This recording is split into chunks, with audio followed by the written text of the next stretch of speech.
All right, well, good morning, everyone. Thank you for joining us in this meeting, calling this meeting to order. It is 10:01, and everyone should have received the agenda. I hope that everyone takes some time to look through the attachment and the items we're discussing today. Let's just go ahead and jump right in. We're gonna start with the approval of the minutes from last meeting. If everyone had a chance to look at those, do we have a motion to approve those minutes? I did read them, and I would be glad to make a motion to approve. Okay, and can you tell us out loud who you are? Oh, this is Bill Gardner. Thank you. Yeah, let's throughout the meeting, let's just kind of say when we make a motion in a second, let's just say our names out loud since we can't see everyone on the screen at the same time, just so that we can catch that, okay? Thank you, Chloe Bill. Do we Lang. have... Sorry. Go ahead, Chloe. Chloe Lang, I'm happy to second that motion. Okay, thank you. Chloe seconds. Everyone in favor say aye. Aye. Aye. Anyone opposed? Okay, passes unanimously. Thank you. Let's move on to our next item. Item number 2, we're gonna hear about the projects at the public libraries. Today we're discussing the Maya Angelou and Alfred Branch libraries. This is the concept designs, which means that we're only looking at up to 30% of the overall design progress.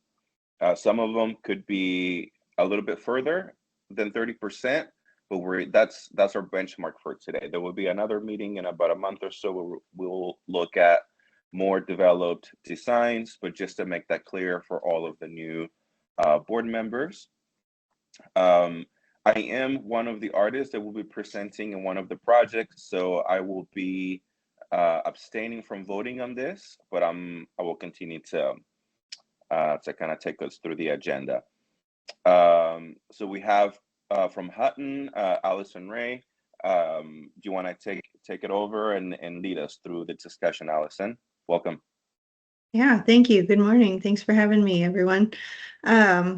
Just to refresh everyone's memory, the last time I was in front of you all was July, and I am with Hutton. We are the designer and the builder for the Angelou, Alfred, and Rockwell Branch remodels, for those of you that are new to the council since I presented last. So in July, we were in front of you all and reviewed the RFQ, the draft of the RFQ, and that went out in August, and we had 138 people respond, which was just a fantastic response from all over the country. Wow. Some from outside of the country that tried to respond to, but it wasn't eligible to everybody outside of the country. So we had a great response. We narrowed it down. There was a jury that included Jana, Jamie Nix, the director of the libraries, Chloe Lang, Janelle from the workroom, and myself. And we narrowed it down and then had artists that we interviewed in October. And so went through that process, interviewed the artists, and selected 10 artists over 3 branches, 4 of whom you'll hear from today. At the February meeting, we will hear from all 10 at various stages of the projects. So I will share my screen here. Are you all able to see this? Mhm. Yes. Yes. We Okay. can see it. Thank you. Yeah. Okay, so we will go through today. I'll kind of refresh your memory on what you're going to be looking at. It's been a few months since then. So at the Angelou branch, there are 2 pieces. The first piece is the front desk graphics. These are translucent vinyl graphics that will be applied to glass around near the front desk. And that you will be hearing from Armando on that one. And he's partnered up with Gleo on that project. And then for the exterior signage, those are 36-inch high letters that will go along 21st Street to increase the visibility of the branch and Ella Monique and Bacchus and Priscilla Brown are going to talk a little bit about those and show you what they have lined up for there. At Alfred, we have a mural in the children's area that will go above the stacks there, and Heather Byers will talk about that. And then in the teen area, there is a suspended element that Jessica Wolf is going to discuss. So I will start with you, Armando, and just let me know when you want me to click through. I'll control these. Sure, thank you. And thank you for that refresher with the projects and what we're looking at today. That's always helpful. Okay, so I'm gonna take my chair hat off and put on my artist hat on, and let's talk about this. This project, our portion of the project, I'm partnered with Gleo through the North Studio, so we're both working on this design concept. We did a lot of research on Maya Angelou. It was very clear from the RFQ that the staff of the library and any stakeholders, they didn't want any more portraits of Ms. Angelou on the space. However, the artwork could be inspired by her work and the community itself. So in all of the interviews we looked at, there was one interview with Oprah Winfrey that this quote kind of came up to us: "You are alive, give yourself room to grow." So that's been the guiding idea as we started discussing this design. And we can go to the next one, Allison.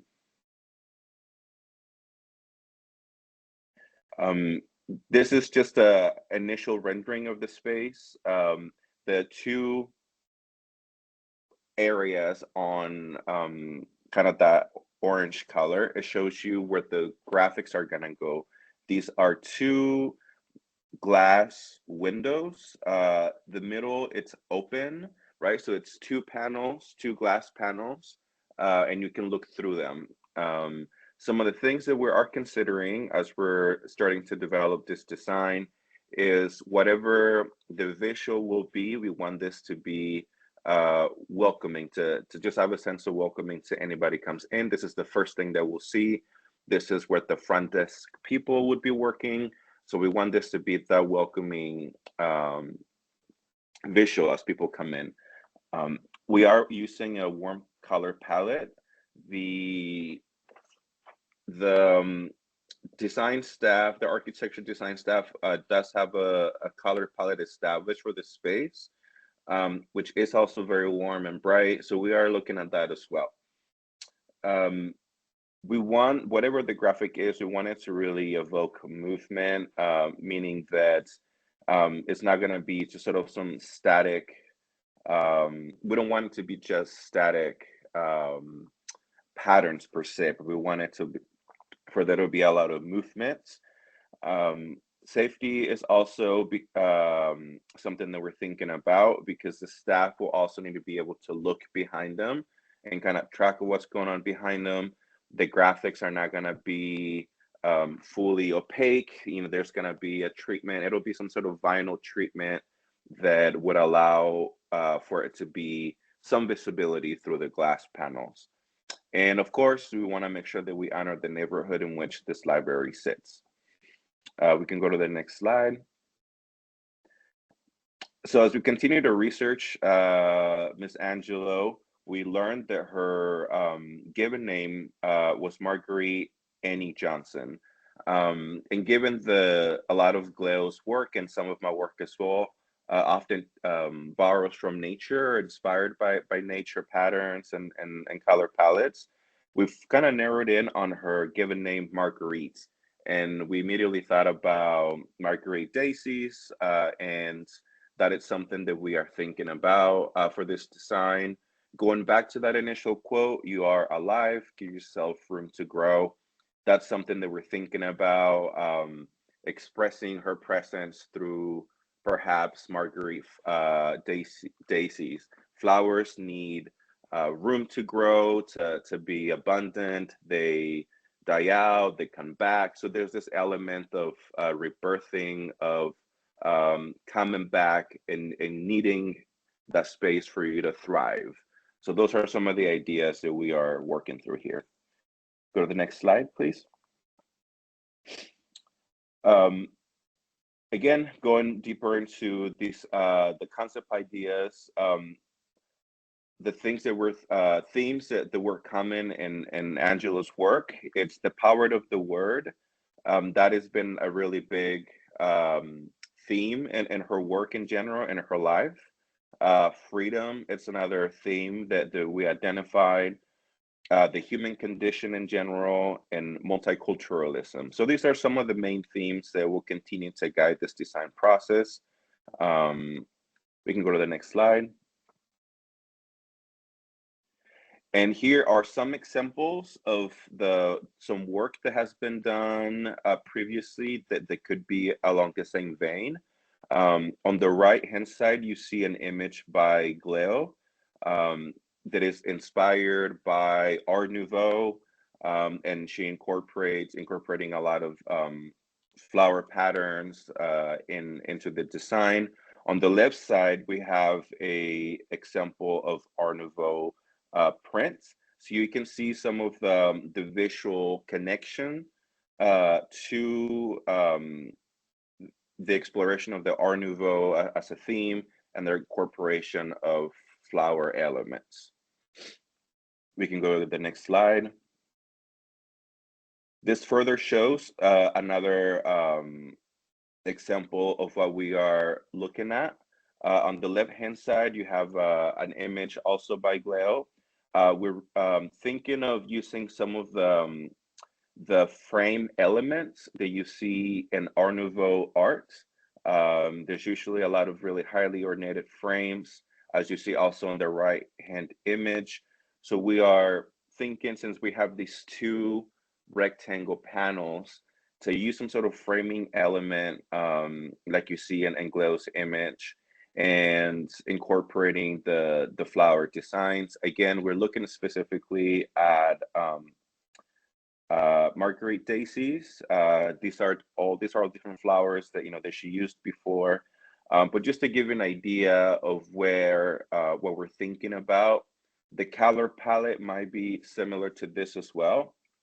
Although we are going to be, once the architecture firm can share with us a more updated rendering with what the space will actually look like surrounding it with color and any kind of material treatments for the space, then we'll make sure that whatever color palette we use will work with whatever is surrounding it in that space.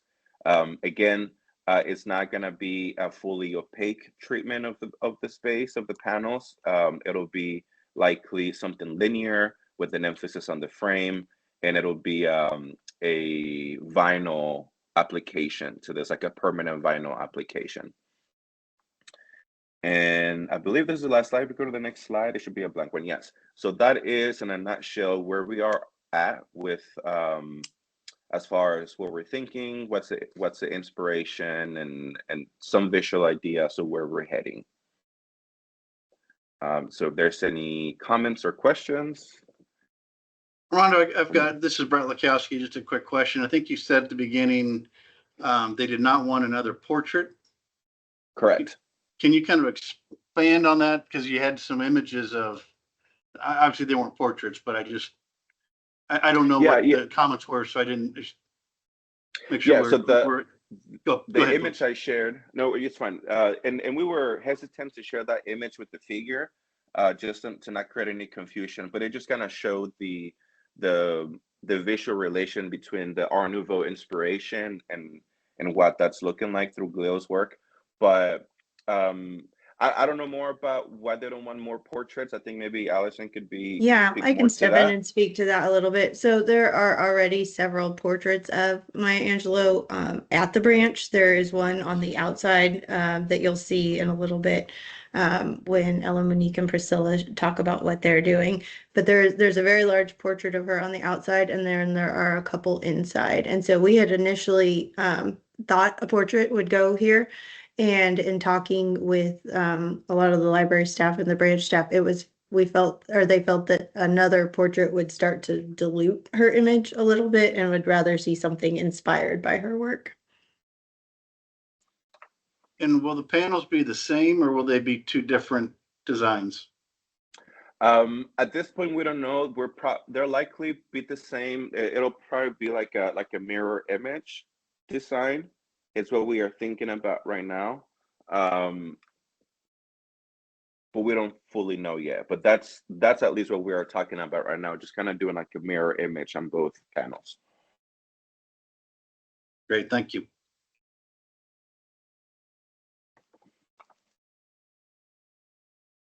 Yep. Any Bill, other you're muted. questions or comments? Yeah, this is Bill Gardner. Armand, Hi, Bill. just out of curiosity, what's the lighting? I've got two questions here. One, what's the lighting plan on this? Is you're talking about these being quasi-translucent? Is it to give the appearance of almost like a stained glass as you enter from the front? Does that mean you're going to light it from the back? And how's that going to appear from the back then? Or do you have any thoughts there? I No, can that's speak a to that, great. Armando, if you need me to. Yeah, totally. Please. Sure. Yeah, Yeah, I just want to so, say. Yeah, go ahead. So Bill, so the lighting in the branch, we're just replacing 1-to-1 right now. There's not additional lighting being added, but there is a sunroom being added right behind this on the west side of the building. So when you walk in, this will be on axis with the entry and on axis with the sunroom, and the sunroom will light it from behind during the day. Yeah, having worked with enough translucent vinyl on glass for art, it really is quasi-viewable from one side. It's not. I just want to make sure that we're thinking about what this is going to look like from the backside as well, if that's where our light source is. Second thought on this, and this is just you're educating me. I've never heard of Marguerite Daisies, but that's my bad. Since she obviously abandoned that name, I'm in terms of going to Maya Angelou. I'm wondering, are we going to have a story built in there somewhere to help people bridge this art to her to help them understand why we've done this? We're not necessarily thinking about that as artists. I don't know. This is a question that often comes up, if not every time, with a lot of these public art projects. What has been done in the past with some projects, there's some sort of plaque that kind of tells you a deeper story about the inspiration for the pieces. That's something that we can consider. Allison, again, I'll defer to you to see if that's something that has come up in the discussions with the library staff or not. Yeah, I think we would definitely be interested. I think that's something that people have talked about, sharing the story behind these, because a lot of the pieces are going to connect to the neighborhoods, to the branches, to the history of the branches, and I think that'll be important to convey. Yeah. The reason I'm kind of questioning that is that from an aesthetic standpoint, so Art Nouveau is what, 1900 to 1910, foundation wise, which is obviously not her, it's not attached to her generation, if you will. Secondly, is that this seems like a real leap stylistically from some of the other things that I think are going to be going in there. And I'm just thinking that if you're going to make that much of a leap, I'd sure love to have people understand why you've made that leap, as opposed to just kind of, I mean, it's beautiful, but you've obviously based this off of a story and some strong thinking. But it's kind of like you need to help explain that to people so that they've got a bridge to understand why that's happened. Yep, totally. That's a great point, Bill. And again, I just want to emphasize again that it is inspired by Art Nouveau, but it's not gonna be right like an Art Nouveau, like a copy per se, right? And the examples that I shared are just to kind of give you an idea of some similar work, right? That we've done in that similar style. But that's a great point, Bill. And as far as the name, I just want to talk about the name. As far as we could tell with the research that we did, there's no negative attachment to her given name. It was more she was also a performer before she started writing, a stage performer, and that's a stage name that she adopted Sure. Maya, and then eventually, as she started writing, that just kind of became her the moniker that she used for writing as well. But I thought it was important to mention, right, that there's not a negative reason why she Okay. left that name behind. Yeah.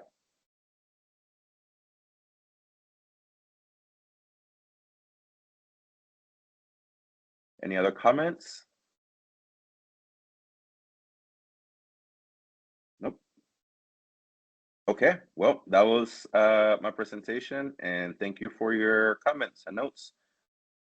I'm excited to come up with a further developed design for our next meeting. Okay, next we have Ella Monique Bacchus and Priscilla Brown to talk about the signage outside of the library. Hi, everybody. I hope you're doing well and staying warm because wow, it just came down. Okay, so Priscilla's on the call as well. We're going to be presenting on our project related to letters that actually spell out Maya Angelou Library that'll go in front of the building. Could you go to the next one, please? So this is just a bio of Priscilla and I. And most of y'all know me, so I'm going to give you the abbreviated version in case you don't want to read all those words. But the long story short is I'm a graduate of the School of the Art Institute of Chicago, and my foundation is in painting and drawing. And I learned a Renaissance oil painting. I got to study in France and do that. And I started a business called Wisdom Tree Arts to do public art and art therapy. And I'm really interested in community engagement. That's a priority for me. And training other artists. And so learning from people, listening to people, telling their story in a way that preserves it long-term is what I value.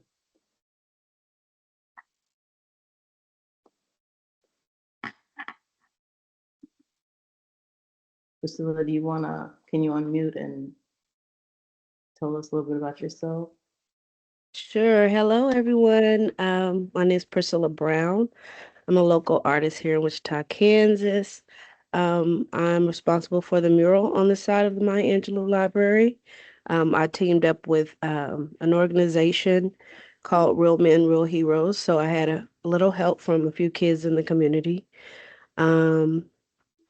I've enjoyed working under Ella. I'm learning a lot. So I'm also, I attended the Art Institute of Colorado, the BA in graphic design. And also I just love community engagement and just helping other artists find their way. So Oh, wonderful. Thank you.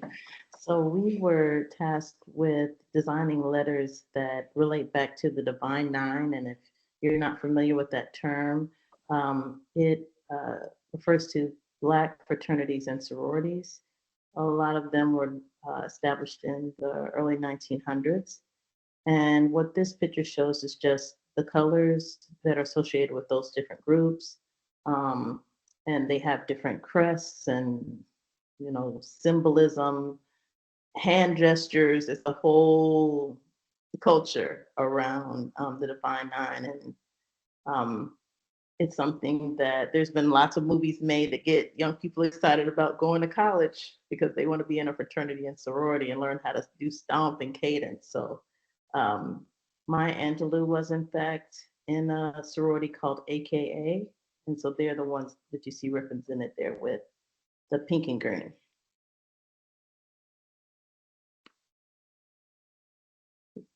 Thank you. We've been looking at the material, we've been discussing materials and talking with different fabricators on what we would make these letters out of. At this point, we're looking at making them out of steel. There's a company that coats the steel with something called polyurea, and it's basically like a truck bed lining. So this picture kind of illustrates the gauge of the metal. It's equivalent to basically the gauge of a dumpster, even though that's probably not a good analogy, but that's the thickness of the metal that would be used. And then if you go to the next one, I think so the coating that they put on here is called polyurea. What that does is it helps control the temperature of the metal so it won't get hot. So people climb on it, it's not gonna impact it at all. They're not gonna be burned. There's not gonna be any edges that could cut them or scratch them. And there's these videos. I don't think I put it on here, but there's these videos that they have where they're showing people hitting it with baseball bats and all these types of things, and it doesn't damage it because of this coating that they put on it. So they have a scale again to show the hardness of this material, and they attribute it to truck bed lining. Can you go to the next one, please? Yes. So if you look at the people that are standing on the stage, so this is most likely a graduation, they have kente stoles. That's what they're wearing. It says black griots, and but these stoles that they're wearing are something that a lot of people who are in fraternities and sororities, they have these custom made when they graduate, and they wear them. You know, just like you'd wear an honor cord because you graduated with honors, they might wear their honor cord and a kente stole with their fraternity or sorority colors. If you go to the next one, we were inspired by this Toronto sign that has, you know, African textiles, and it has dynamism that happens from the side. And there's a video. I don't know if it's something that can be clicked on so you can kind of see, or maybe you might have to copy it if it'll let you. Yeah, I don't think it came through because I reduced it so I could send it. Oh, the video didn't. okay. Sorry. So the video would just show you like a pan shot. It's one color going one direction, and it's another color going the other direction, another pattern. So warm and then cool, basically, is how this is laid out. So our idea that we're working towards right now is to, if you go to the next one really quick, the total height that we're working with is 36 inches. So library would be 24 inches, and Maya Angelou would be 12. And the sides of the letters would look like kente stoles in the colors of fraternities and sororities. That's so that you experience the design from as you're approaching and as you're passing either direction. So our idea right now is Maya would be in the AKA colors, and Angelou would be basically like the fraternity that coincides with that one. And then each letter, LIBRARY, would be a different fraternity or sorority. So that's basically the direction we're moving in right now. Is there another slide after this? I don't think so. This is the last one, right? Oh yeah, that's something else. Okay, that's not us. So do you have any questions for us?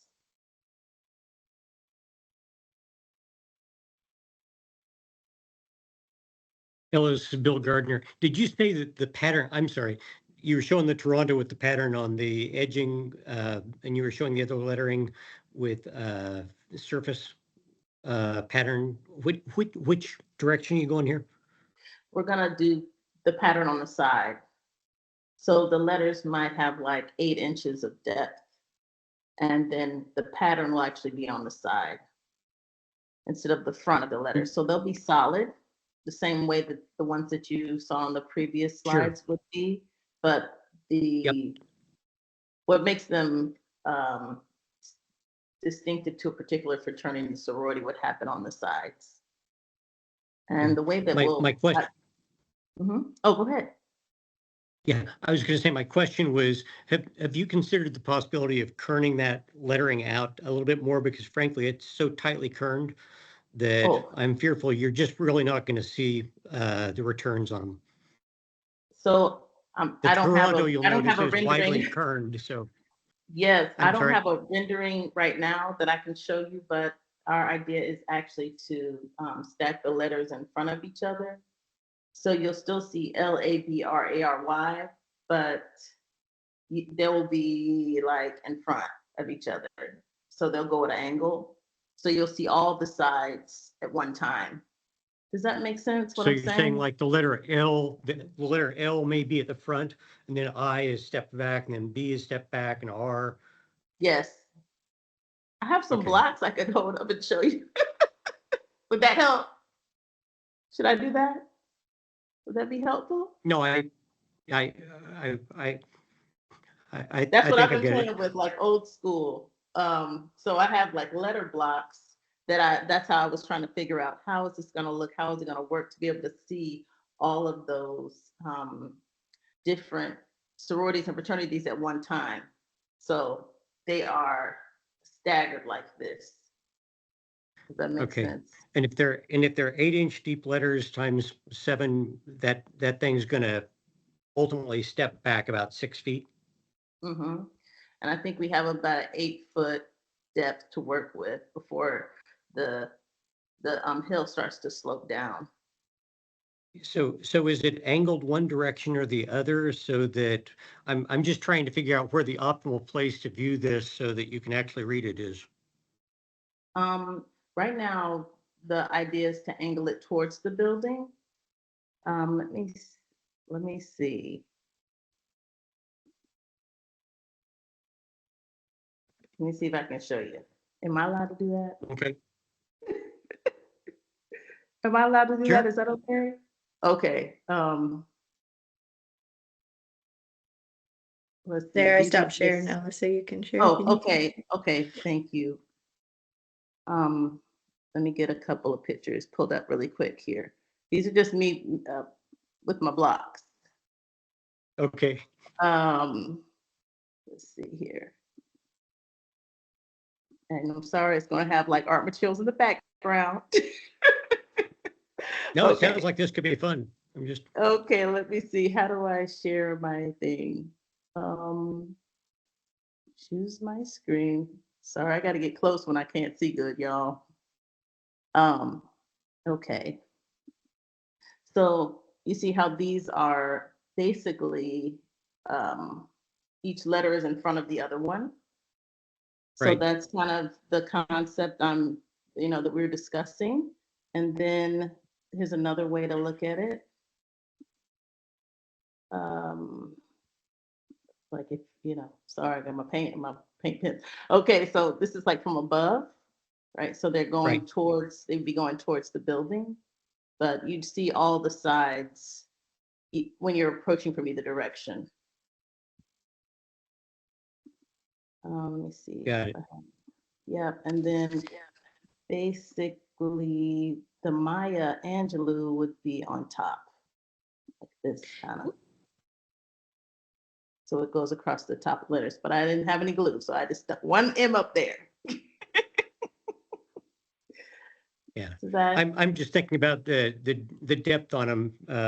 Those things are going to be just as deep as they are approximately tall on the Maya Angelou. And what you're showing is just a very shallow depth.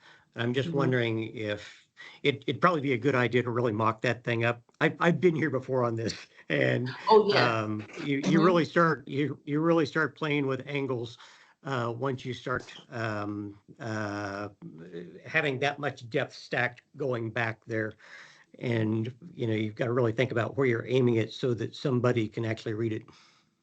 Absolutely. So we are having it mocked up as a 3D rendering so that we can see, and I've talked with Allison about how much space we have to work in, because I know that the hill begins to decline and we want to make sure all the letters are on top of the hill so you can see them.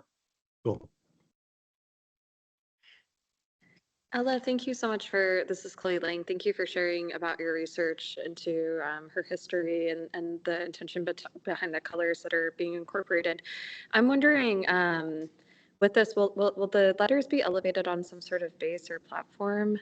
And with the letters being stacked, and I'm just thinking of like something similar, maybe similar that I've experienced is like the Amsterdam letters, right? Which look kind of like the Toronto ones. and people just like climb up on them. I just want to make sure the letter's stacked. Let's say that there's a kid that's hanging on to the bottom of the M over the L in library in that negative space, so that can bear weight. Yes. So your first question was, I should have been writing. I was listening too close. What was the first question? Just about the base, kind of what these yes. will be sitting on, if that'll be elevated. Yes, there will be a concrete base, and the letters have basically like a L bar, I guess you would say, with holes on the part that would touch the concrete so that they can be installed that way. And then you asked about kids climbing. So when we start to render this out, we'll be able to see what the top of the letters really looks like and how it comes together. And then we have to make a decision if we have to have some type of, people have done it with a plexiglass or another piece of metal, like a line basically underneath the Maya Angelou to get rid of the negative space so that it's almost like it's underlined. So we'll see if that's how that would look, and when we see, like Bill was talking about the angle and it's stacked and how deep, how that would work out. So at this point, we have this concept, and then we have to do a little bit more testing to see how, when we start making it in three dimension, how it's going to fit together. Thank you.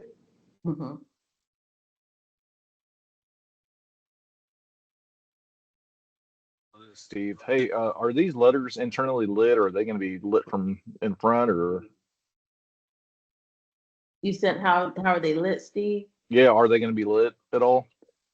Yes, they need to be lit. I'm not sure exactly where the lights will go.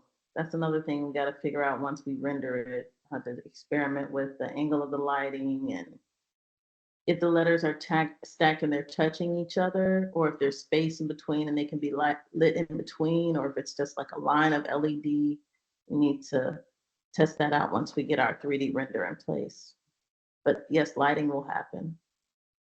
Gotcha. Thanks.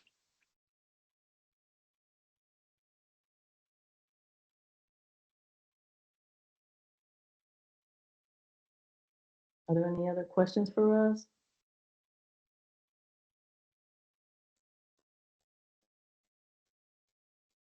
Okay, thanks you guys.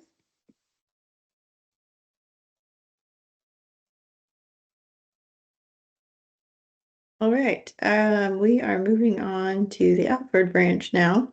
So Heather Byers is doing the mural in the children's area at the Alfred branch, and I will let her take it away. Thanks. Yeah, so like she said, Heather Byers, Wichita artist. I did some projects along with Armando at the Evergreen Library branch too. My portion for this one is the children's area.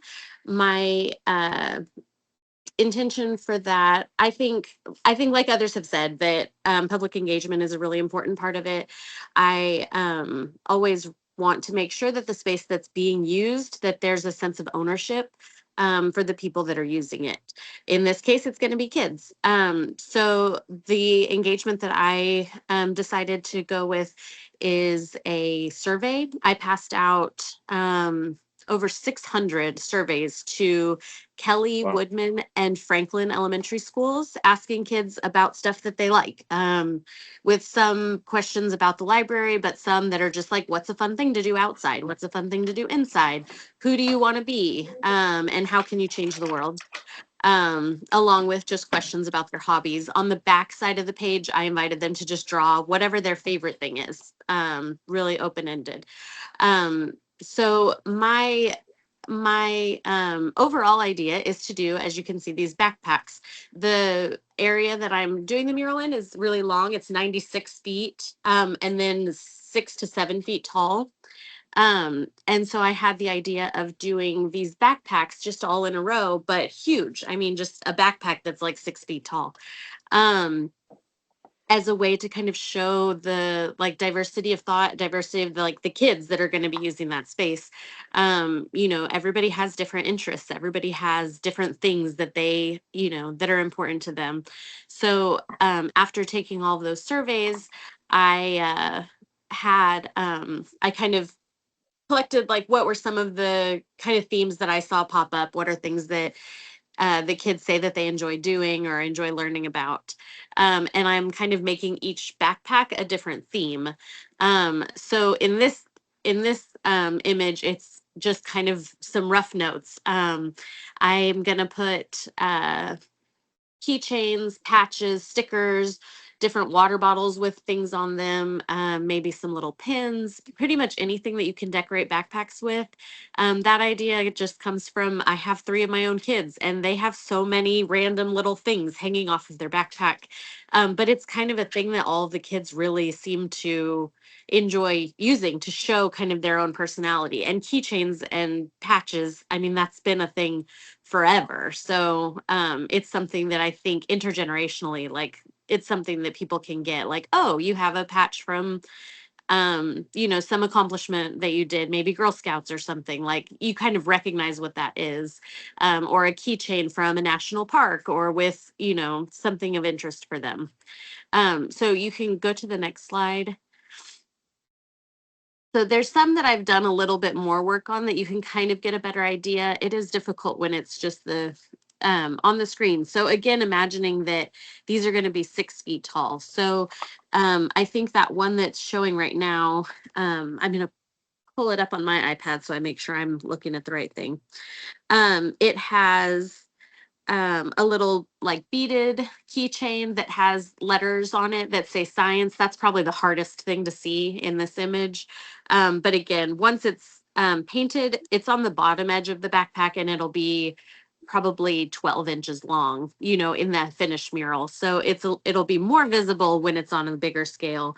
But it has, you know, little stuffed animals or enamel pins, you know, just lots of different fun things to kind of show the different interests of the kids. You can go to the next one. So there's 12 different bags overall is what's going to fit in the space. So yeah, lots of different colors. Here's just, you know, another 4 concept ideas, some that have started with actually drawing out the different particular ideas, some with just notes for now. The colors overall are matched according to the color palette that I got from Hutton. So I took a few of the colors that they're using specifically and then just created my own color palette based on what would coordinate well in that space. The most recent idea that I had after looking through all of those surveys that these kids had was that it would be really cool if I could find a way to incorporate their art in my design. And so I think that came up with kind of a different idea for the background. You can click onto the next one.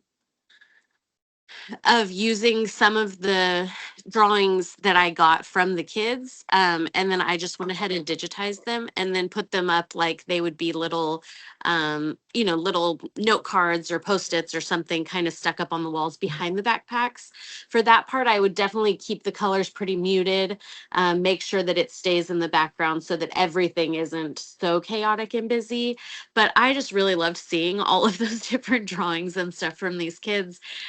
And I thought that would be a really great way to incorporate their ideas. And also, again, that sense of ownership. I could definitely see, like has been discussed before, putting a little plaque on the side that, you know, gives a special thanks to the contributions from, you know, these particular schools. I just think it would be something that they would find really exciting to see up there too.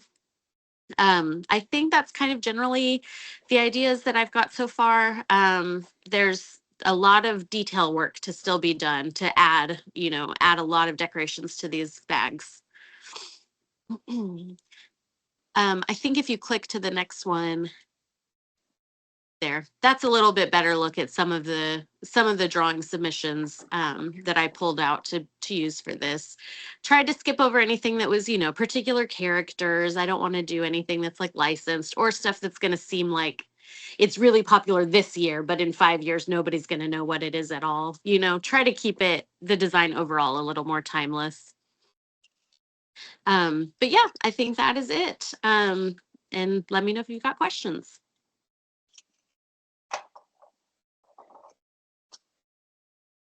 Heather, this is Bill Gardner. What a hoot. I love it. All right. How are you going to apply this? Is it going to be a print that's applied from your ultimate artwork, or are you going to paint it, or what's the application? Just hand painting. Yep. Just hand painting. So mural work like I've done. That's just what I know best. Cool.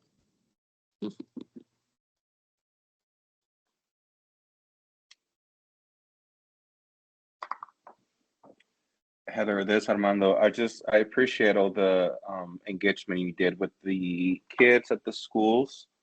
As we've seen before, it really makes a difference for these public spaces and making sure that the community is invested and they keep coming back and using them. So I commend you for that and thank you. I personally love the idea of incorporating the kids' drawings. I love kid drawings. They're so pure, and yes. to have them there will be awesome. I'm glad to hear that. It's something that I was a little bit like, I don't know if people are just going to think that that's weird, but I think it would be really cool. And I think that kids would really like it a lot. Yeah, to me, they're just like timeless. Yes, for sure.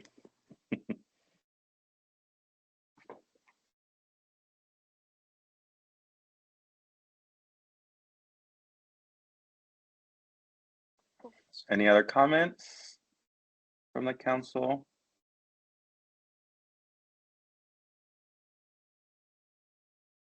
All right, thanks. Okay. Thanks, Heather. Yeah.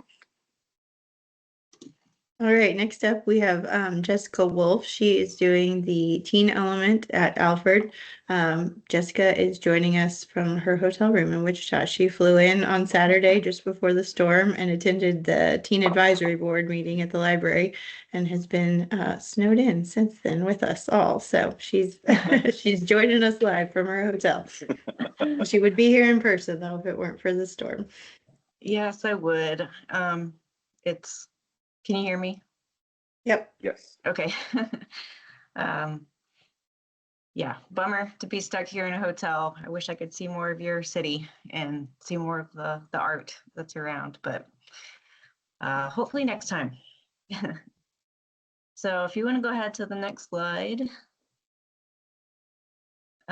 This is the space, of course. Next. This was the original concept rendering that I presented back in October, and I'll talk more about how I've developed this since then. So the shapes of the hanging pieces I took from the reflected ceiling plan. These are just shapes that are in the architecture itself. Next one, and you can probably skip over that one, okay. And then this is the shapes in the model that I've been working on. Next. And then this is a kind of expanded view of the model. You can see all those holes in the ceiling in the model kind of switch directions at the last minute and to get to fill in the rest of it, but you can kind of see the direction that it's going in. Next. And my little caveat, the material in the model is made of vellum. So it's not as translucent or saturated in color. It's looking a little Eastery right there. So that's not the final color. In the next slide, you can see the colors that I have in mind. So these are pulled from the colors palette that was presented in the RFQ. Just made it a little more saturated, so it's a little more vibrant. Trying to make it fun, but not too primary because it's routines. The next one. And the material will be clear acrylic, and I will laminate translucent vinyl over top of the acrylic, and that's where we'll get the color. Next. Okay. And then the big part of the concept is, making the space specific to teens and giving them ownership over the space. So my concept was to take words provided by the teens, words that they would use to describe themselves. So like Allison said, I got to meet with the Teen Advisory Board on Saturday, which is great, cool group of kids. And they gave me a great start on words. I've got a nice big list. Words like, I had that, like creative, independent, goofy. Oh, where did my list of words go? Anyway, there are a lot of great positive words, but one of the kids had a great idea to make them in different languages too. So the librarian there, Lexi, said that she would work with someone, do a little research and get some demographics to find out what other languages are mostly spoken in the area. And so we can take that list of words and translate them into the different languages. And then all the words will be laser etched onto the acrylic. Next.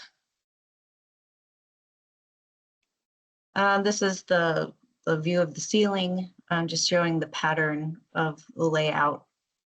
So each of those little circles represents a strand. And then the next slide.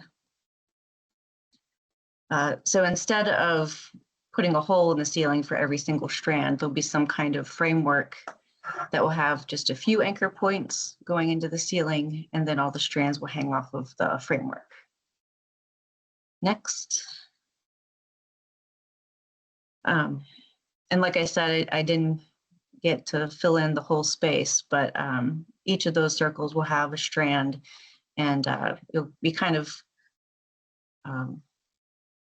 centered around that middle light panel and kind of radiate outwards. And then the strands will get longer as they go to the edges of the walls. So you kind of get this domed effect because there's like a little seating area underneath, and it just kind of create this umbrella of shapes that will kind of feel cozy and safe. And the next one. Just a close-up of the shapes. So the lighting, the light panels, I believe, are just going to be as is. And then we have these beautiful giant windows. So you get all of this nice natural light coming through. And so that light coming through those translucent colored pieces will project colored light onto the ceiling or the walls and the floor and the space around. And that's what I have so far. So I'd love to hear your thoughts. Great. Thanks, Jessica. Okay. Comments or questions for Jessica from the council? Jessica, this is Steve. I guess I'm curious, how heavy are these strands? Because I'm looking at it, you're doing one for one and hanging them the way that that rendering is shown there, the mock-up is shown. If those air diffusers and registers are actually up there, that's going to be blowing a lot of air, especially if those windows are existing there. So the whole intent of those registers is to blow a lot of air down on those windows to keep them warm during the wintertime per se. And if those things are in the way, I mean, you're going to have a bunch of these just kind of flailing all over the place. So just kind of questioning whether or not they're heavy enough to either A, not be moved, or Allison, maybe, you guys are getting those retabbed or rebalanced to where they're not blowing nearly as hard or what have you. Yeah, they'll have enough weight that they're not flapping around like crazy, but movement is really part of the piece itself. So that is, that the movement is a nice effect with the piece. But I can't imagine it being, moving around like crazy. Are all of those vents, do we know, are they all blowing out, or are some of them returns? I'd have to look at the ceiling plan. I'm assuming there's a return in there somewhere, but I would imagine, I think like Steve said, the majority of them are washing those windows. Oh, okay.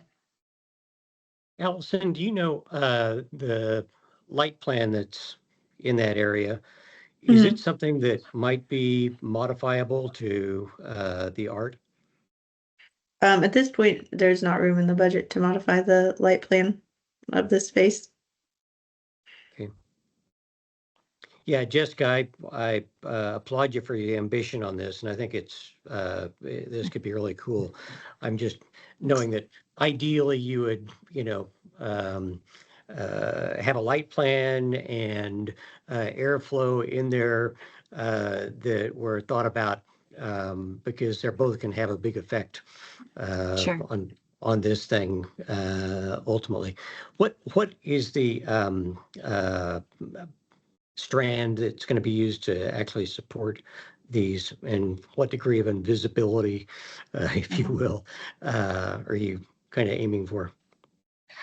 I would probably use like a really thin braided steel cable, and it wouldn't go through the entire shape like is in Yeah, the sure. model.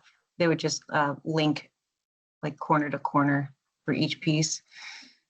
So the space would not be in between the pieces would not be probably more than 6 inches. And so I would get the thinnest cable that I can get that still has enough integrity to hold the pieces. Got it. And my last question is, you said that you're going to apply vinyl for the translucency on this. So are you printing the vinyl to achieve the colors you're looking for, since there's a limited number of colors that are available in translucent vinyl?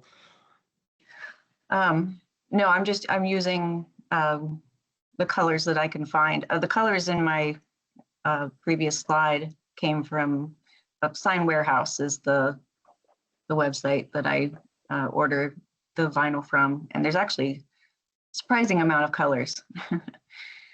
But that's where that color is coming from. Okay.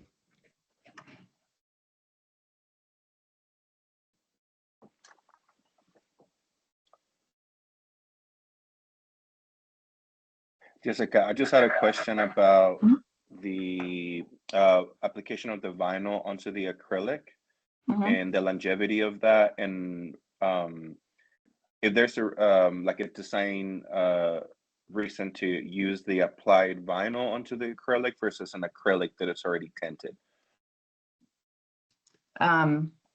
It's just what I've worked with before. I know it's possible to get tinted acrylic, but I don't.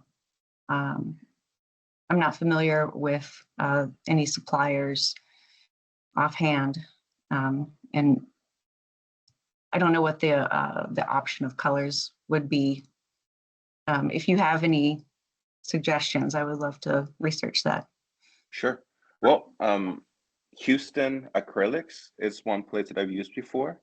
Okay. And they have a pretty huge array of cast acrylic, which is, I'm assuming you're using a laser cutter for these. Yes. Yeah.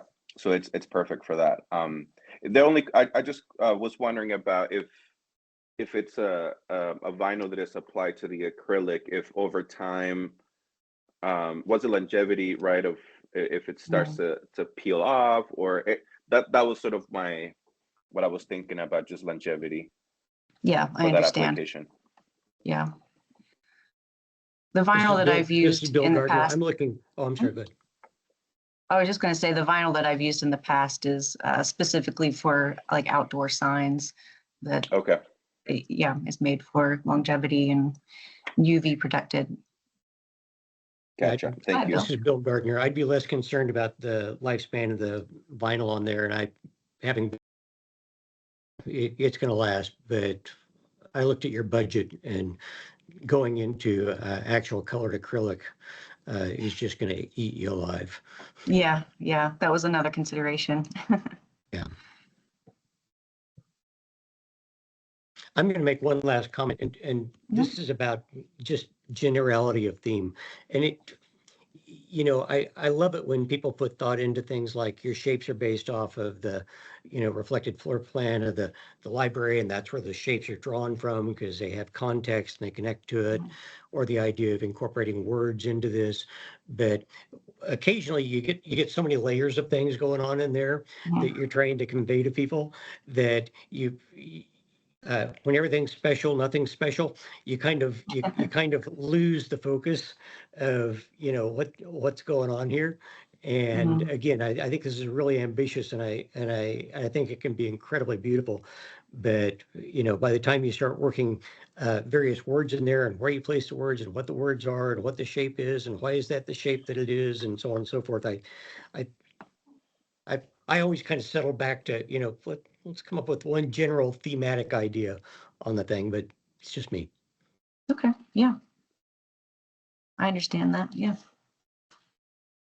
What is the dimension from the floor to the bottom of this?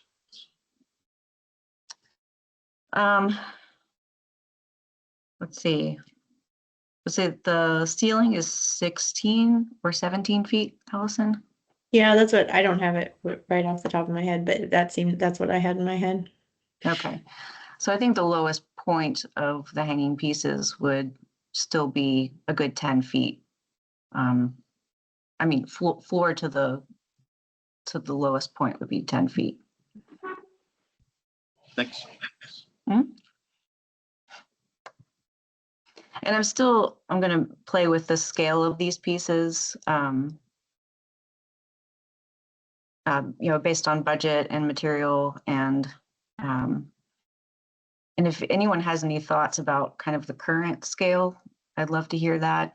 I don't, you know, sometimes you get so, you work on it so close and you get so focused on what you're doing that you kind of stop seeing it. So I'd love to hear your thoughts on just kind of the general scale of it. Hey, Jessica, Emma Schlittenhart. Can you hear me? Yes, I can hear you. I really like this piece and what you've done so far. I agree with the comments about, I think, mimicking the reflected ceiling plan shapes are very interesting, and it's really cool to do that with this piece. I think my thoughts on the scale are if you could bring it maybe down a little bit more up the ceiling, if you have the room to do that, I think that would be the best use of this, the space there. And then I also had another thought on the lighting. I don't know if those lights are going to be dimmable, but I think that could provide a cool way to kind of change up the lighting in here, if those lights are dimmable.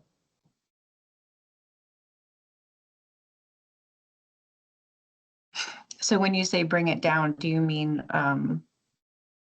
bring the scale smaller or bring the pieces further down? Further off the ceiling, yeah. Bring pieces. Oh, I gotcha. Okay. Yeah.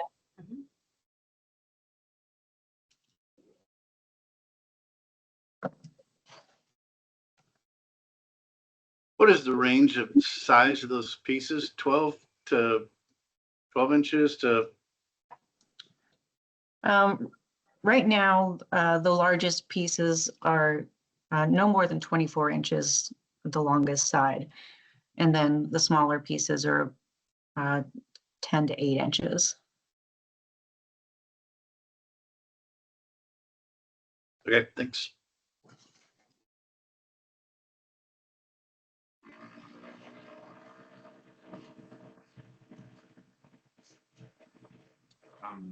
Jessica, I just have a comment about scale, and this is something that you will determine, right, with the architects based on your budget.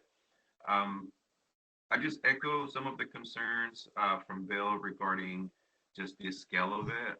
You have the whole right now the design is showing the entirety of that ceiling space covered in the acrylic panels, which would be a really cool, like a really impactful thing, right? Especially as you're underneath that space and kind of submerged in all of these shapes hanging above you. But I do wonder if that will be possible. Again, you will know that, and that was just something that I thought of, you know, that kind of came to mind. It's that is a large space to cover, right?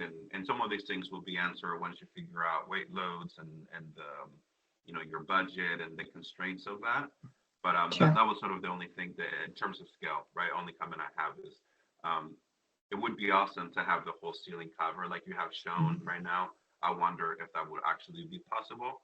I think even if it's as you have it right now, more of a center piece kind of contained in the middle, even that feels very impactful.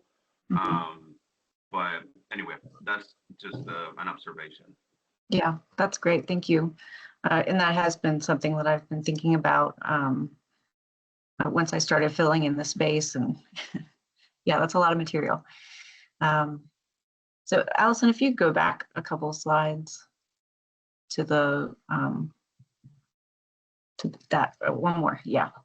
So I was kind of thinking like the center would be the most dense, and then as it radiates out, the strands would get fewer and fewer pieces. So you're still covering the whole ceiling, and you'll get that a really full effect of the pieces from a side view.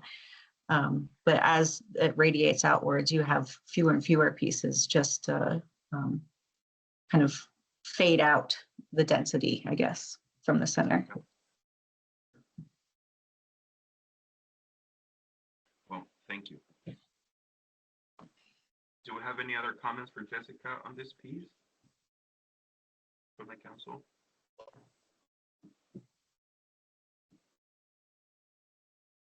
No. Okay. Well, I think that is that the last presentation, Allison? I believe it is for this Yes, project. that's the last presentation. Okay. Thank you. Allison, any last words?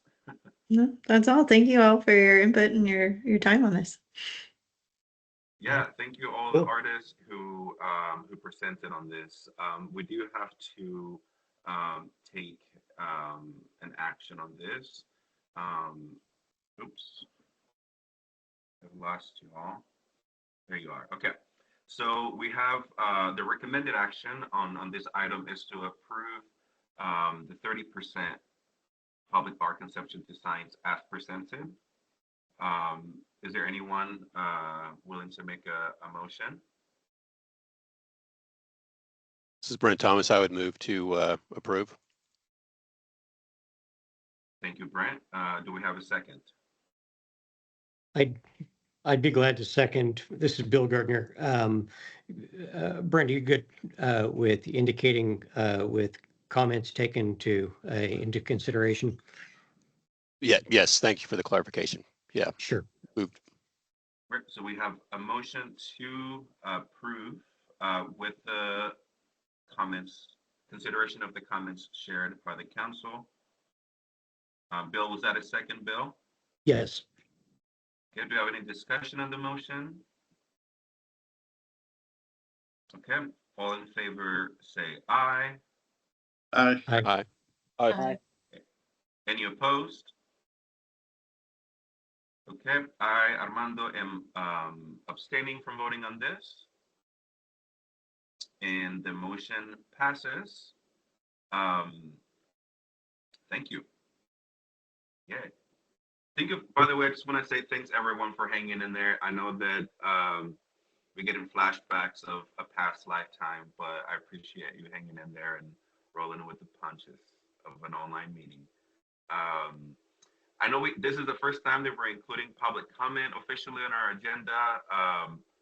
I don't believe we have anyone in the public joined us. I don't even know how that would even work, but I just want to acknowledge that we do have the public comments now as part of our agendas. Okay, well, let's move on to item number 3. Quick little note for the council. So this is the first time I believe that you've kind of had a whole discussion on a project from the beginning. Now we're on the 30%.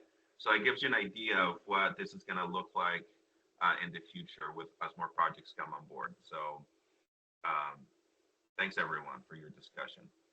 Okay, item number 3.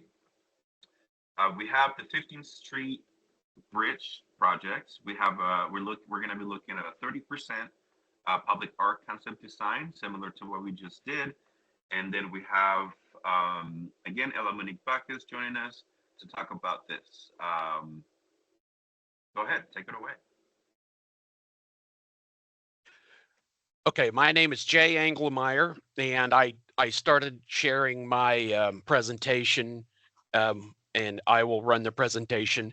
I am with MKEC Engineering, and I will give a brief overview just of the project in general, and then I'm going to turn it over to Ella Monique Bacchus, who will talk about the art and aesthetic plan that we have going so far on here. So with that, I don't know, seeing our slideshow presentation, is that not something that's,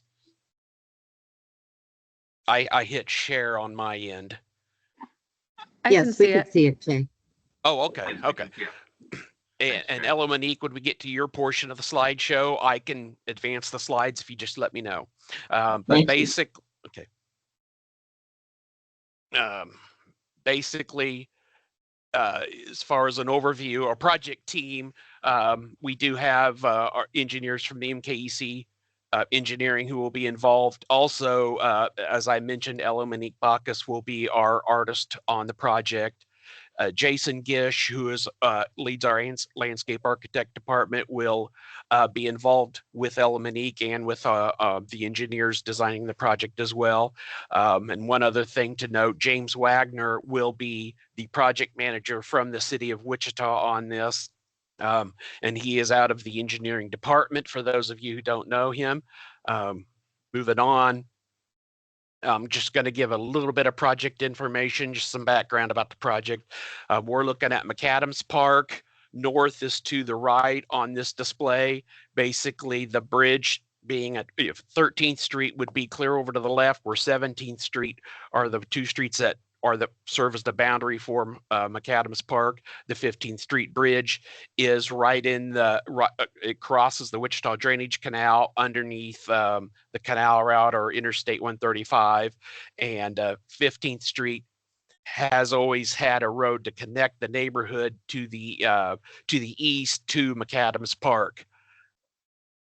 This bridge is basically is old, and it has to be, it's not going to survive much longer. In fact, one thing interesting about the bridge, it is going to celebrate its 100th birthday this year.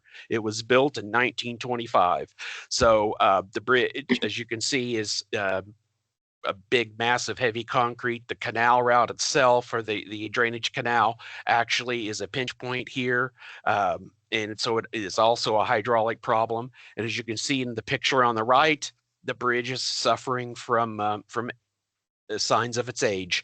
And so the city has gone through a process to replace this bridge for several years now. And at one time we were talking about rehab of this bridge. And then we talked about one thing, during traffic counts for this bridge, it only serves very few cars actually come across it. So then the idea came to either rehab this bridge as is to become a pedestrian only bridge. But what was ultimately decided was to demolish this existing bridge and then put a new pedestrian bridge in there.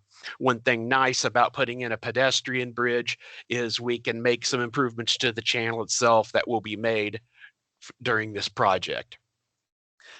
Just the project does consist of replacing the bridge, but the project has a little more involved. Basically, 15th Street will be eliminated crossing the bridge, and we're going on the west side of the bridge. 15th Street will stop at the entrance to the McAfee swimming pool.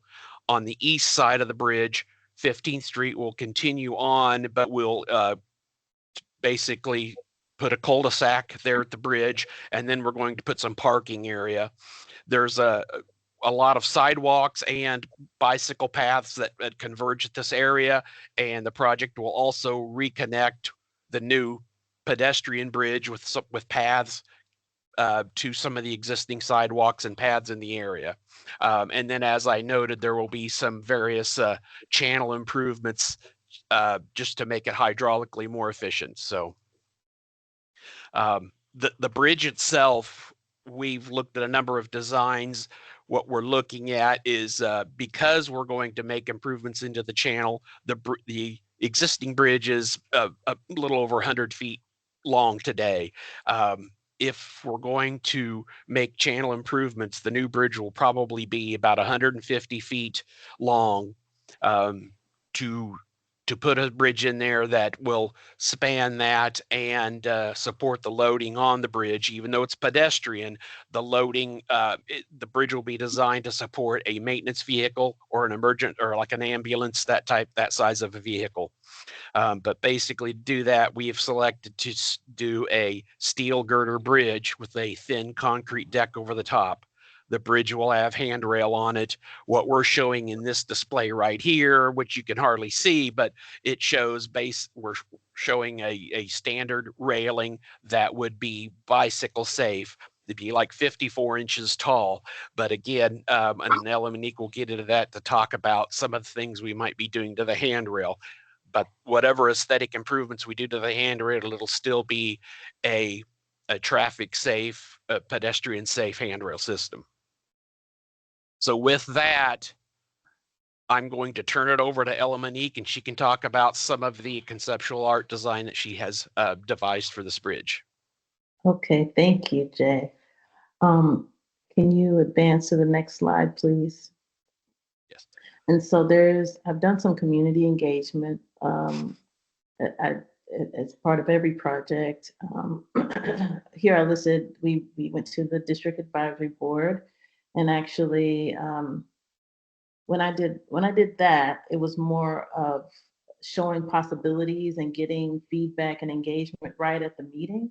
So it was really interactive, a lot of dialogue between talking about ideas that people liked and things they didn't like, as far as what the direction of bridge design could go in.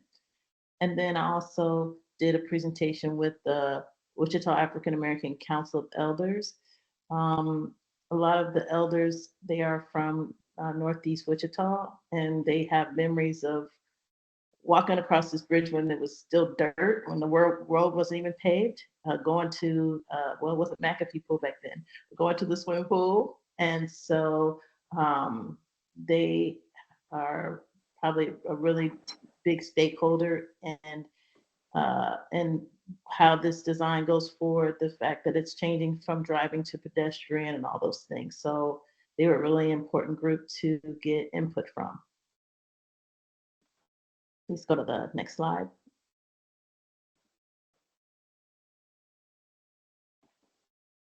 Here I've just highlighted some areas of opportunity in my work with MKC, and even just going down to the site, driving across the bridge, walking across the bridge, and experiencing it, you know, in the environment. The interstate is on either side, and it's heavy and it's big. So that's something that I felt is really important to address as a part of this project. And then the other portion, as Jane mentioned, is the railing that'll be on the bridge. McAdams Park, I'm sure most of you have been there. If you think about all the different parts of the park, there's a lot of areas that are memorial. So Antoine Carr Basketball Court and Carl Brewer Recreation Center and Deion Sanders football field. So there's all these acknowledgments to people, to Black men from Wichita that have made a difference. And so on the railing, I was like, what about the Black women from Northeast Wichita? They need a shout out too. So that's the direction that's gonna go, and I'll show you a little bit more on the next slide. So as I was mentioning, like just looking at it, if you're on foot, approaching the interstate is a huge, heavy thing on either side of the bridge. And this is just what it looks like today. And then when I've talked to the elders in the past, even way back in 2018, they talked about how at the time before the interstate happened, I think they built it in the 50s or 60s, maybe 1963. I feel like that's the right year. And at the time, you know, this was an area where, you know, that it was like the place where the only place Black people could live, the only park Black people could go to. And the interstate kind of cut through the community. And so I thought about that when I was thinking about what type of design to do. Could you go to the next slide, please?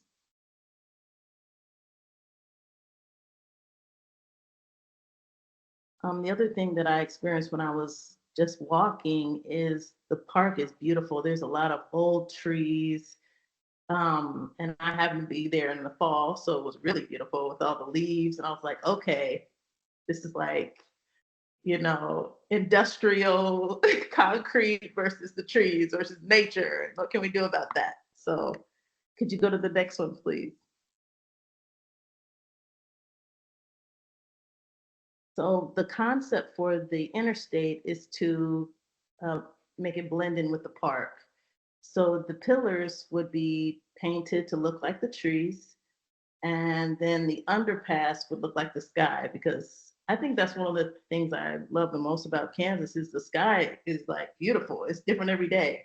Like I'm always telling my children, take a picture of the car window because it's only going to be like that one time. It's never going to be the same. So basically when you approach the bridge at this section, it's going to look like trees, the trees that are surrounding it.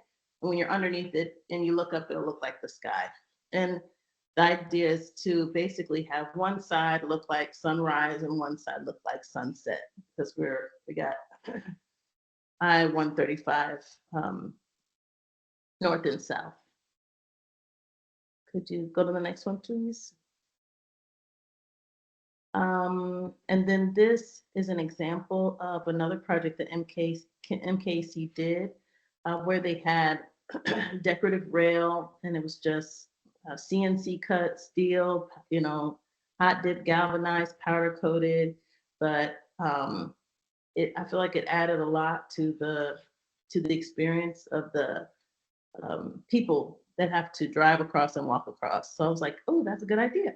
So the next slide can give you a little bit more information. So a lot of the artwork that I do, I love textiles, and this textile is a Dinkra. This uses the Dinkra symbols, and so the artisan that you see here, he uses a comb. He dipped in the ink, and he's creating the boundaries with the comb. And then the Dinkra symbols are actually stamped, so it's basically like a carved shell and a gourd, and they're stamped in. If you go to the next one. So people wear it. It's like strips that are sewn together. So usually there's some type of colorful, decorative piece that binds the entire cloth together. But when I looked at this, I was like, okay, I could see this appearing in decorative rail. So could you go to the next one, please? Every symbol has a different meaning. And I'm going back to wanting to acknowledge women from this community who have been bridge builders, who have been firsts. And so we're still working with the standard rail size. And when we did the math, we have about 18 opportunities to acknowledge different people. So this is just an example.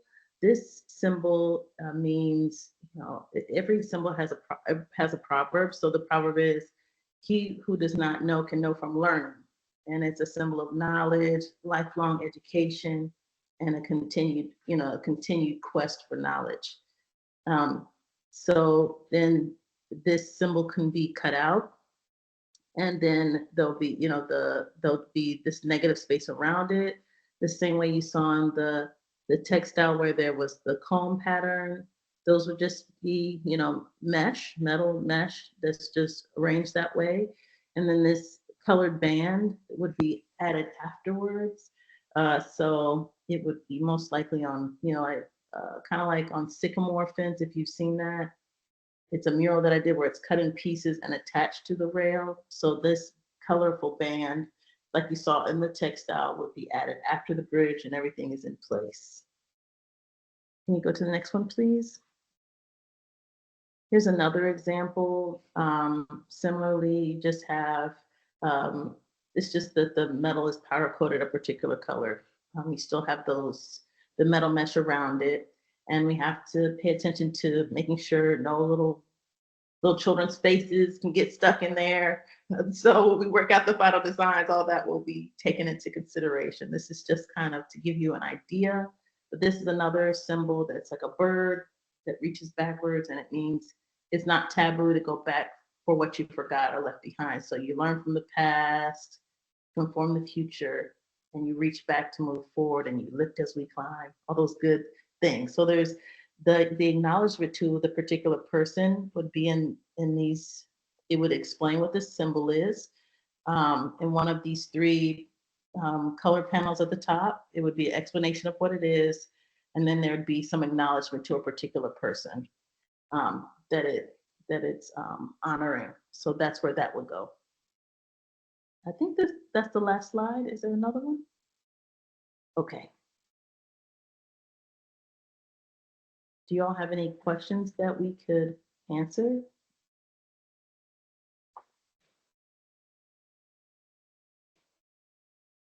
Thanks. Hey, this is Bill Gardner. I'll go ahead and hop in here with a quick question. So the painting that we were looking at that would go on the bottom of 35, who actually owns 35? Is that state? Is it city? It's the Kansas Department of Transportation. And okay. I think Elamonique has been involved on other projects to where there was painting on some of the piers there.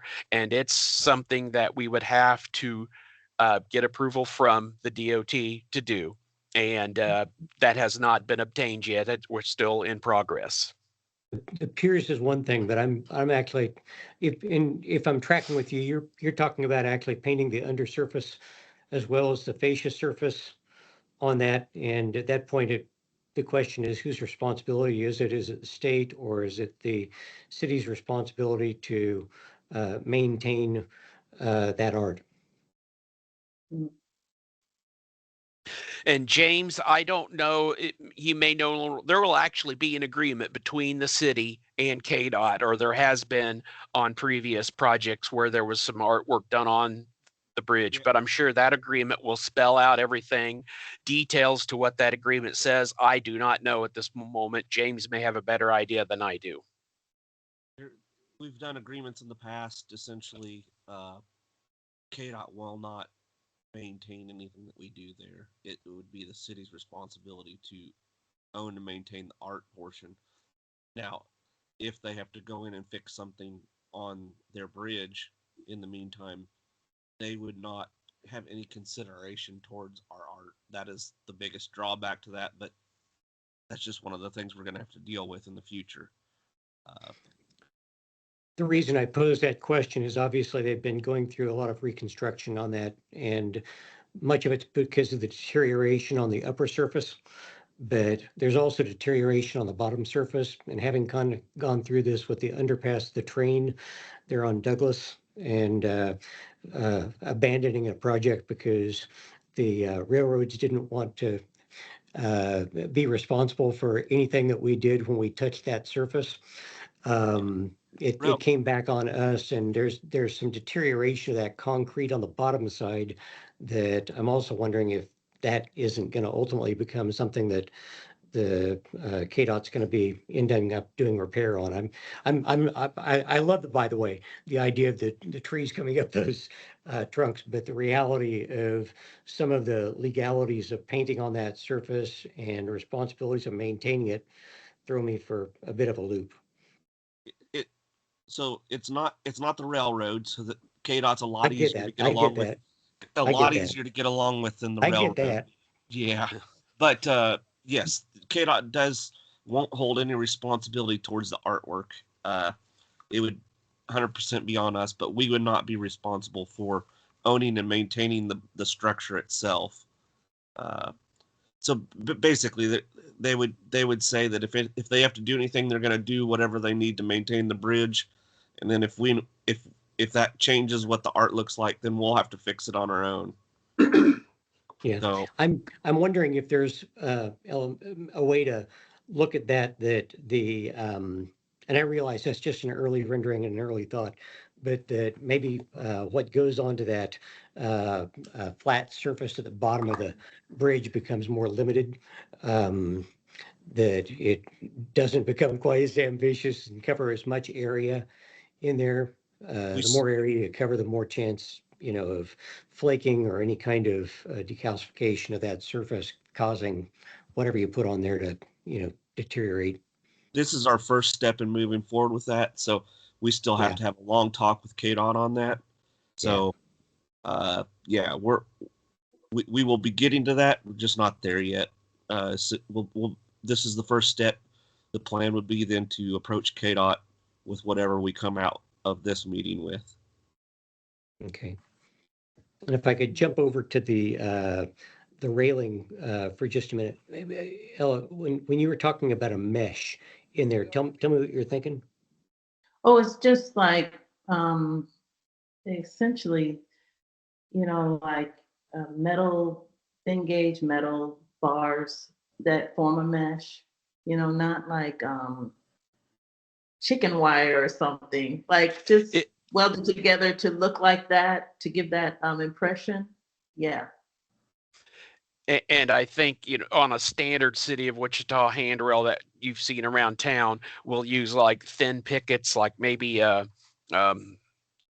half-inch maximum or a quarter-inch minimum, somewhere in there. So it wouldn't just be a thin mesh that could be easily damaged or punched through. It would probably be a little more significant as far as durability.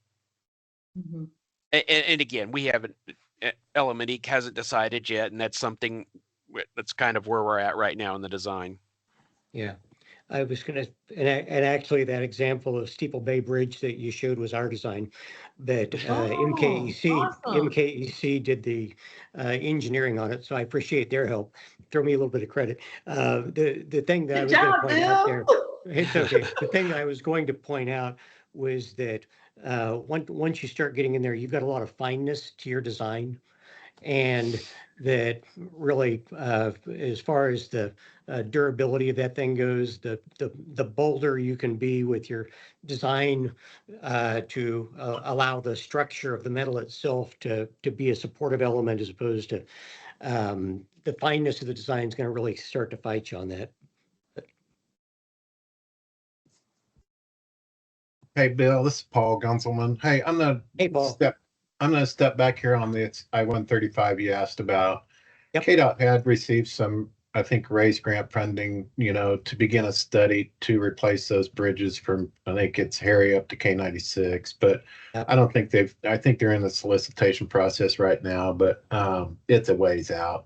Okay. So it's quite a few years down the road, but I know KDOT is going to start studying that because those bridges are getting, I-135 canal route is aging. So it is. Yeah. I think we acknowledge that at some point in time, this will go away. It's just going to be one of those things that will just go away when it happens. There's at some point in time, they're definitely going to replace that. And it's just one of those things that will age out over time. Yeah. Yep. Great. Any other comments? And just Jay, remember, we're looking at 30% design right now, okay? Just to keep that in mind. Jay, Brent Lekowski. It looks like you're doing a little bit of, removing this structure, you're removing some pretty large piers. You're probably coming back with smaller piers because it's a pedestrian bridge. Is there any kind of no-rise certification, anything hydraulic-wise that you guys are doing that needs to be evaluated? Because it looks like you're also straightening up the channel. Correct. We do have to make sure we do not raise the water surface elevation. Right now that drainage canal actually is a pinch point. The canal itself, the channel, narrows up quite a bit because that bridge was there before the canal route was there. And this will be an opportunity to provide a greater waterway opening through there. But we actually removed the 10th Street Bridge just downstream, and we ran through hydraulic analyses, not only of removing the 10th Street, but of replacing or just removing this 15th Street Bridge. And we've done that. That's been quite a while ago, actually, since we've done that. But we are aware that we do have to maintain or improve the hydraulics through the bridge.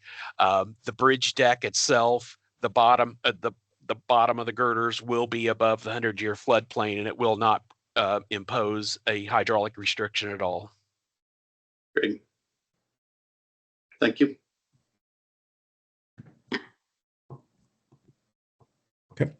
Any other comments or questions on the art design for this project?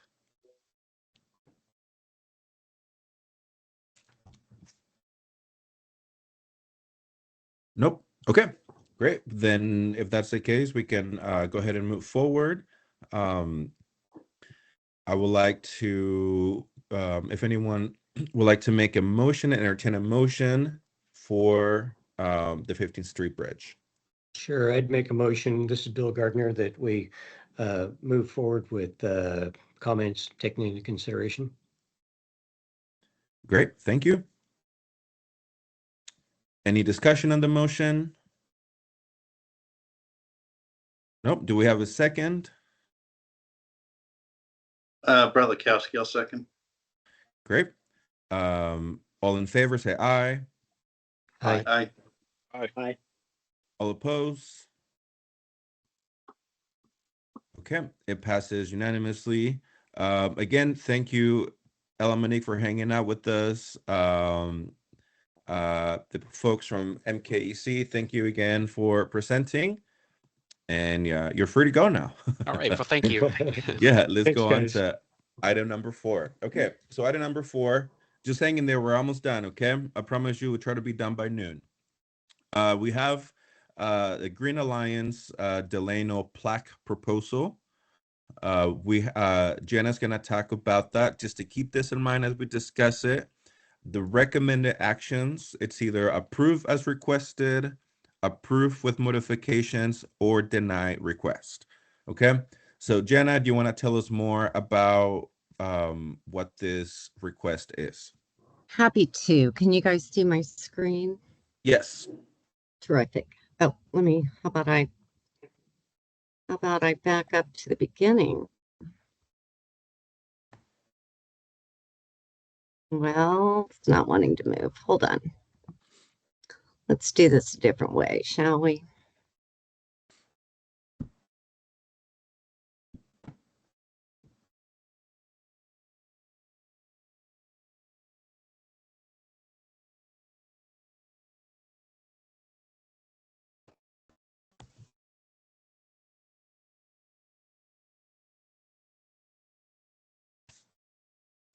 For some reason it wasn't wanting to. Okay, so city staff was approached by the Greenway Alliance with a request to present to install 3 plaques in the Delano, Arkansas River area. Why does my not want to move? There we go.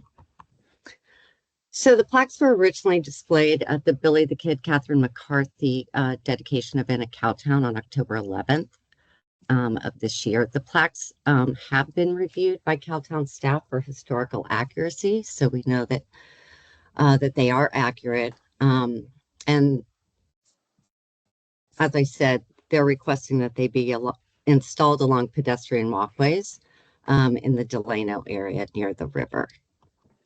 The first plaque is regarding Rowdy Joe and Redbeard gunfight. Hopefully you guys were able to read these prior to today.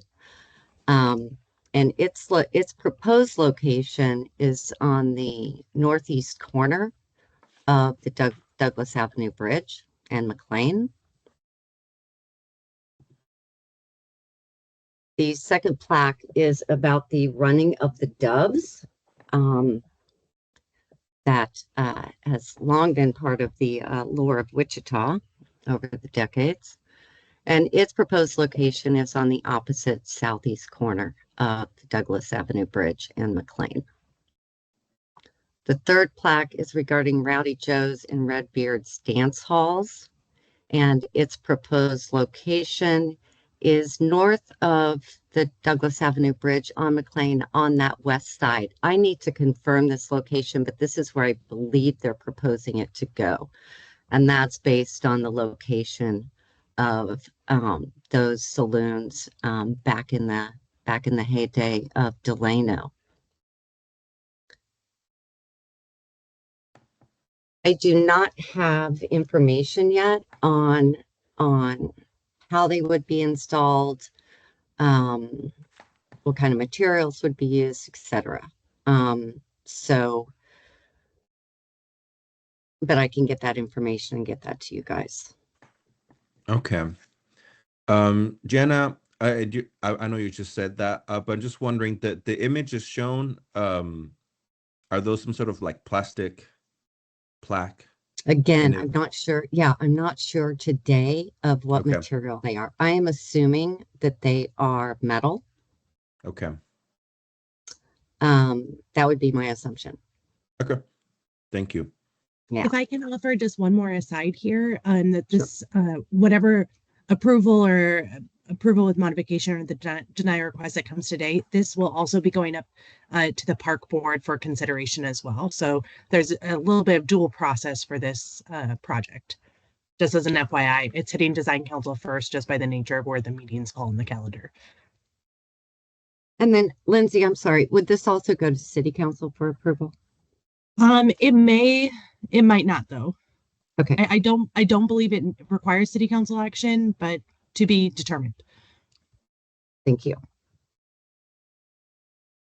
Okay. Well, design council. Looks like James has a question there, or has his hand raised. Thank you. Yeah, mine's kind of anecdotal here, but I just thought I'd chime in. Those appear to be brass.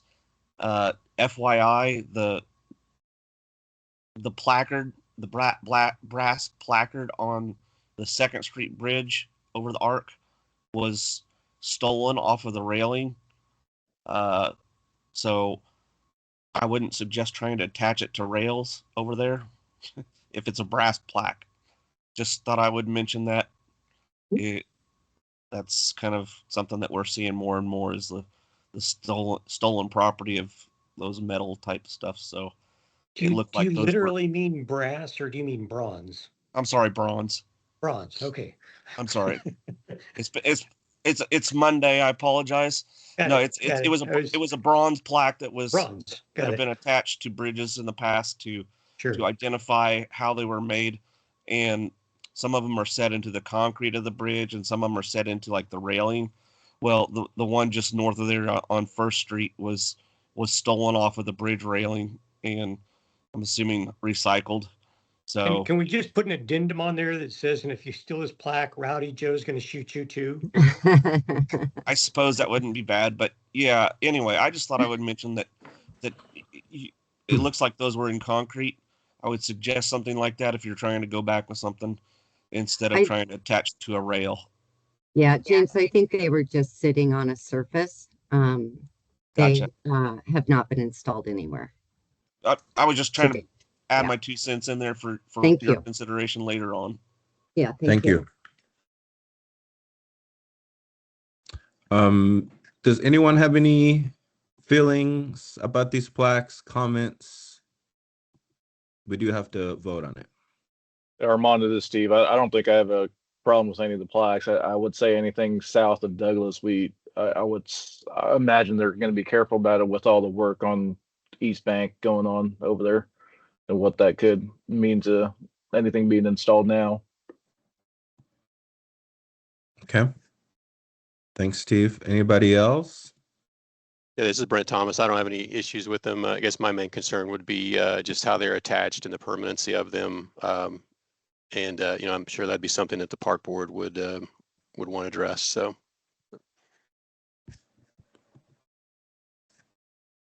Okay. I do in reading through these plaques, there was, I believe, the second one where it talks about the running of the doves. And again, this is just this is going to be in public space and public property. And there's where it talks about the soil doves, in parentheses, prostitutes. I know that that's, a term that it's sort of outdated in the public. I see, more and more, I see people using sex workers, and especially sex workers see prostitute, the term prostitute as a derogatory term. So that's something that immediately kind of popped up to me, just given that it's public property, right, and that it's on public view, just to avoid some potential, I guess, issues with the city with the use of outdated language that is not considered derogatory. That would be a comment on that that I noticed.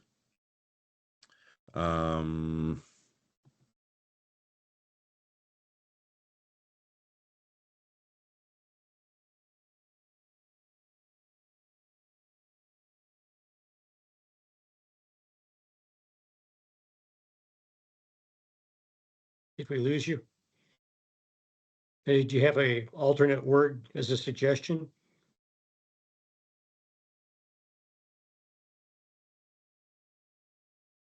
Armando popped out for a minute, but I thought he just came back in. Oh, I was muted. Sorry, I did. Yeah, I got there you signed are. off and I'm back. Thank you. I did get your question, Bill. Sex worker is a term that is, that is commonly used now. That is a comment that I have in regards to the writing on there. In general, I'm working currently on a project for Delano for the new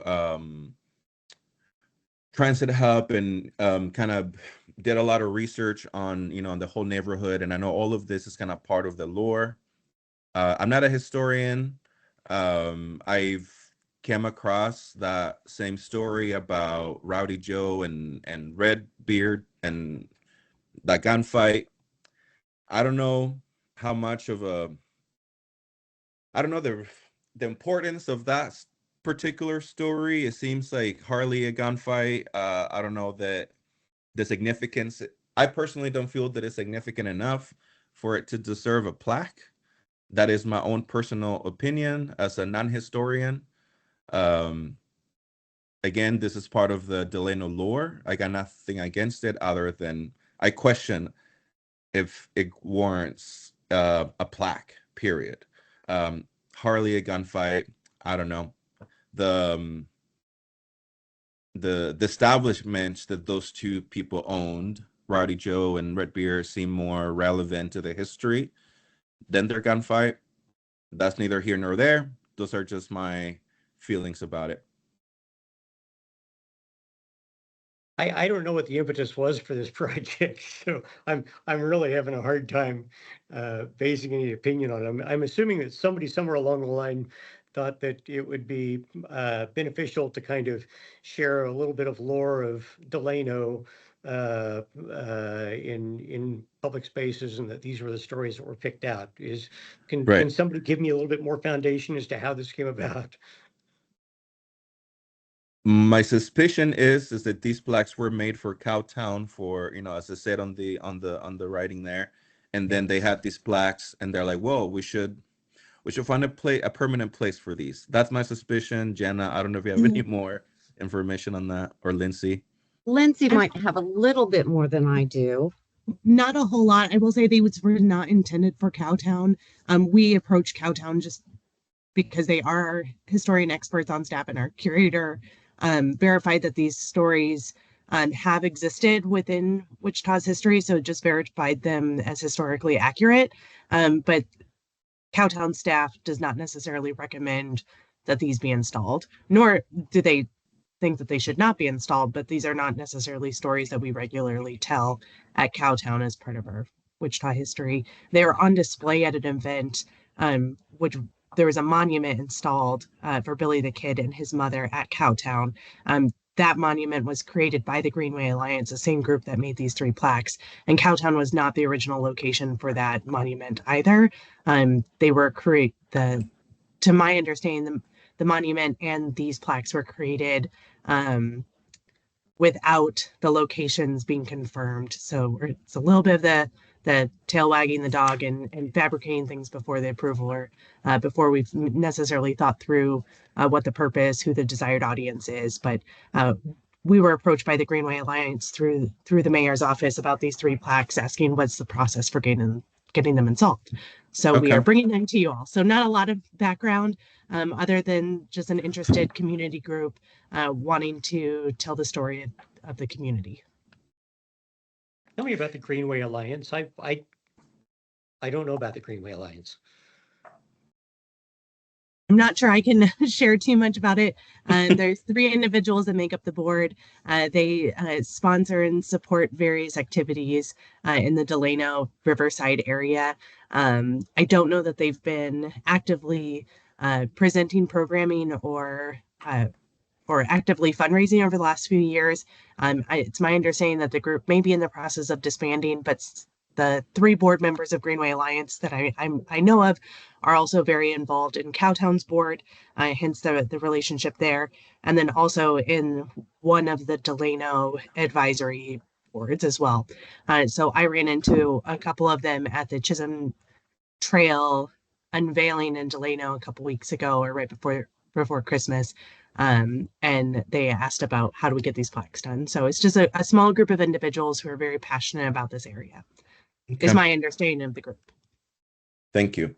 I'll make a general comment just in here. I'm all about history, and I love history, and I frankly think it's kind of intriguing that, we're sharing some of that maybe a visitor to Wichita, sees one of these plaques in there and, says, oh, okay, well, this is where it was. But at the same time, not knowing what the initiative was for coming up with these, it looks like it's kind of an ad hoc development and not necessarily something that I'm gonna. Matter of fact, I'm probably gonna suggest. I'm not sure what you're looking for here, but that we not promote this in here. I'm it's just I'm guessing that. As a lifelong Wichitan, I had heard of the running of the doves, never in that much detail. Not as concerned about whether I call them a prostitute or a sex worker. Frankly, I think neither of them is probably going to offend or enlighten a child that sees it. I'm not sure, but at the same time, I'm going, why these 3 stories? And it seems like something that's just kind of been dropped on us, and I'm not really sure it's our deal. I agree, Bill. I have the same feeling. This seems like something for a place like Cowtown or some other entity that are experts on this. They can really think about where this could go, right? And if it makes sense to go, then they can come back. But it seems like a half thought that now we're having to make a decision on. Yeah. Yeah. Well, would you like to entertain a motion, Bill? Well, so this was brought up to us, and I guess yeah, sure. I'd make a motion that we deny the request at this stage without enough information to feel comfortable doing this. Okay. Do we have any discussion on the motion? Can I ask for clarification? If we go back to the group, what additional information specifically? I think I can pull some of it together, but I want to make sure I communicate with them. Yeah, I hear you. I guess what I really want to say is that I don't see that this falls under our purview. It's kind of like, if they're looking for permission to park this on a chunk of city property, that we're the ones that it goes through to say yay or nay. I'm going to suggest nay. And it's not because of the content of the information.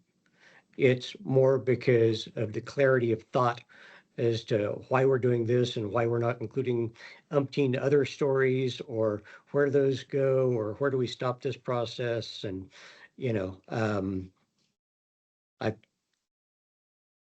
but Janet, You tell me, is that a bad answer? No, I don't think it's a bad answer. But I'm not going back and saying, well, come prove to me why these 3 stories are correct. I'm not doubting the veracity of them. Right. Right. You know, it's questioning whether or not we want to get into the business of identifying everything that happened on every corner in Wichita. I mean, frankly, that first one that I read, I'm unfamiliar with the characters. I'm going, okay, so a guy got shot here because he lost his shotgun. And I'm not really sure that maybe it's my ignorance that I know that should be part of Wichita's, primary lore that everybody should know about. But I can also imagine at least 100 other stories that might be, important to Wichita that pretty soon we're in the business of putting up bronze plaques. Right. I make a motion that we deny the request. Okay, thank you. Do we have any further discussion on the motion? Do we have a second on the motion?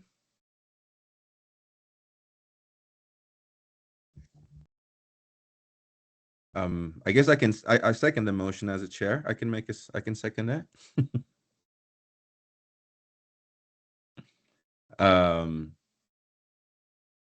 Seriously, guys, if there's another feeling, by all means, bring it up. No, I was gonna say, Armando, if you didn't second, I was gonna second for you. Then you're okay. I mean, so it's either you or I. Yep. Okay. Well, why don't you go ahead and do it, Steve? Yep. I'll second that Bill's motion. And again, there. you can vote in favor, against it, or abstain. Don't be afraid to dissent. Yep. We love controversy. Yeah, I'd say what Bill's saying makes a whole heck of a lot of sense. So yeah, I agree. Okay. Well, we have a second. All in favor, say aye. Aye. Aye. Aye. All opposed? Okay. Well, I believe the motion passes. Is that unanimously? Was it passed unanimously? Chad, I didn't see your mic go off. I just want to make sure for the record we capture it appropriately. Sorry, yeah, I'll vote nay on that. Thank you.